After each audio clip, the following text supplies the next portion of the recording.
So when people think of the worst teams in MLB history to win the World Series, I think the two that come to mind are the 1987 Minnesota Twins, who went 85-77 and are the only team in Major League history to win the World Series with a negative run differential and an abysmal road record of 29-52. And then the other one is the '06 Cardinals, a more recent one, I guess you can say, even though at this point it was almost 20 years ago. They went 83-78. And to this day, they have the lowest amount of wins of any team to ever win the World Series. But what if I told you there was one team that was worse than that Cardinal team that almost pulled it off? They made the World Series, but they came up just short. Well, we gotta rewind back to 1973, with a team in New York. No, not the Yankees. I'm talking about the Mets, who at this point were entering their 12th year in the league. They had only made the playoffs once, that being that miracle 1969 Mets team that upset the Baltimore Orioles in the World Series. But that had really been the only thing of glory the Mets had at that point in time. But in 1973, things were different. They actually made the playoffs and won the National League pennant, so that must mean they were good, right? Well, not necessarily, as the Mets' final record on the season was 82-79. You're probably wondering, how does this happen? Well, it kind of reminds me a lot of a team like the '05 Padres, who went 82-80, and because they played in a weak division, they won the division and made the playoffs, and this was back in a time where I believe it was 4 divisions, and the winner of each of those divisions, in the 2 in the AL, the 2 in the NL, got to face off in the NLCS. And the Mets at 82-79 played in a weak division, won it, but they were heavy underdogs. They had to play the big red machine, the Cincinnati Reds, who had been to a couple World Series to this point, hadn't gotten over that hump and won one yet. They would be shortly on their way to doing that, but that was a team that I don't think anybody saw the Mets getting past. And lo and behold, in 5 games, the Mets won the series 3-2 and were off to the World Series to face the defending World Series champion Oakland Athletics, who in this point were getting ready to win title number 2 of their three-peat from the World Series wins that they had from 1972 to 1974. But the thing is, the Mets didn't get completely outplayed or swept. This actually went to a 7th and final game, meaning that there was a good possibility that this Mets team could have finished off the impossible, and we could be looking at them as the worst team ever to win the World Series. However, they fell in Game 7, and they're kind of just a blip in Mets history, as they wouldn't make the playoffs again until 1986, when they would win another World Series, and they would have another couple decent seasons after that. But people tend to forget in 1973 that the Mets made the World Series again and almost pulled off another miracle. However, at least in 1969, that Mets team won 100 games, so you can say, oh, they were pretty good, but 82-79, winning your division and going to the World Series, like, what happened here? Well, things didn't necessarily start off well. The team went into the All-Star break with a record of 42-51, and even at one point, heading into August 30th, so heading into September, the team was 62-71, and it didn't really look like they were going to get anywhere. But after a loss on September 17th, dropping the team to 73-77, the team then embarked on a 9-win stretch in 11 games that had them finish the season over 500 and had them sitting atop the NL East. There wasn't a lot of key hitters to talk about here.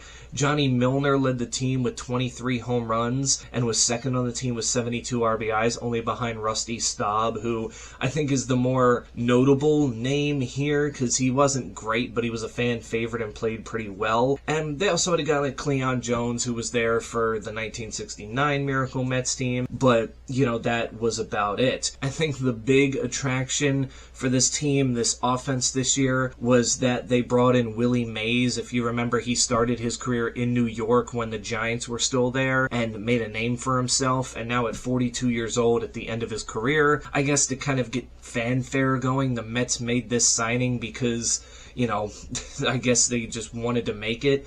He only played in 66 games, hit .211 with 6 home runs, 25 RBIs, and hey, was an all-star because, I guess he just got the pity all-star because it was his last season and they wanted to honor him. I don't know, sometimes that can be flawed, but that's just is what it is there. Nobody really remembers Willie Mays as a Met. However, though, the pitching on this team was a strength. It wasn't like the Padres where they had Jake Peavy carrying the rotation and Trevor Hoffman carrying the bullpen. No, they actually had some quality arms. Tom Seaver, of course, was here, had an ERA at 2.08 in 36 starts, almost 300 innings pitched. He won the Cy Young Award. And then they had 30-year-old Jerry Koosman, who, yes, had a losing record at 14-15, but it's because he didn't get a lot of run support. 2.84 ERA, over 260 innings pitched. Even John Matlock at 23 years old, again, a losing record, but a 3.20 ERA in 242 innings. That's pretty good for a 23-year-old. And George Stone, the 26-year-old, pitched in 27 games, starting 20 of them, going 12-3 with a 2.80 ERA right there. So that's a solid starting four right there. In the bullpen, they had Tug McGraw, who was their closer, Ray Sadecki, they had Harry Parker, Buzz Capraya, it was a solid rotation and bullpen that combined to have a 3.27 ERA, which I guess back in 1973 was kind of high, but still pretty good. But when you look at the strength of this team, it was definitely the pitching. Because this team, again, didn't have many all-stars. Willie Mays was there only because, again, he was retiring. And Tom Seaver was an all-star because, of course, he had a great season. He won the Cy Young Award. It's just, this Mets team was so interesting. And the fact that they got to the World Series and were taking on a heavily favored Oakland Athletics team.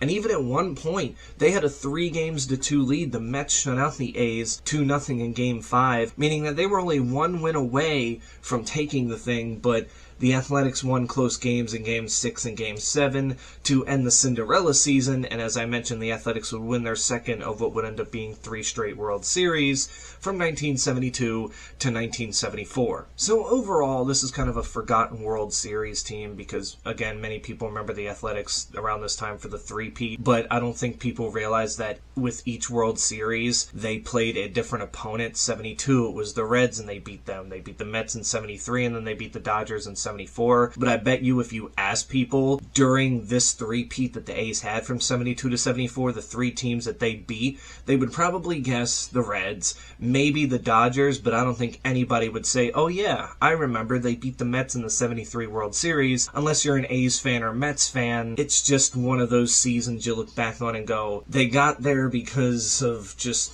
luck, and they weren't even that good of a team to begin with, but the fact that they almost won it, we were this close to having what would be a definitive worst team ever. But that's just my thoughts. We would really like to hear in the comments below, what do you think? Is this 1973 Mets team the worst to ever make the World Series?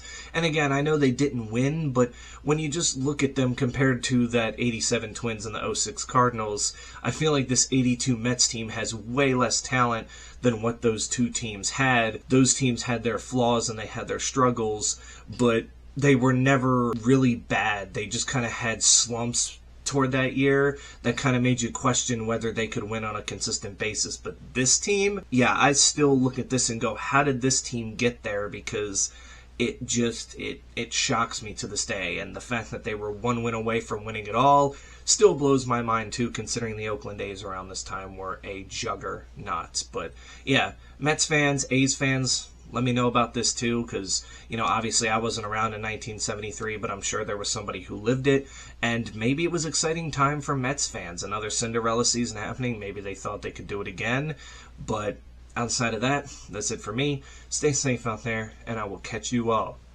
in the next one.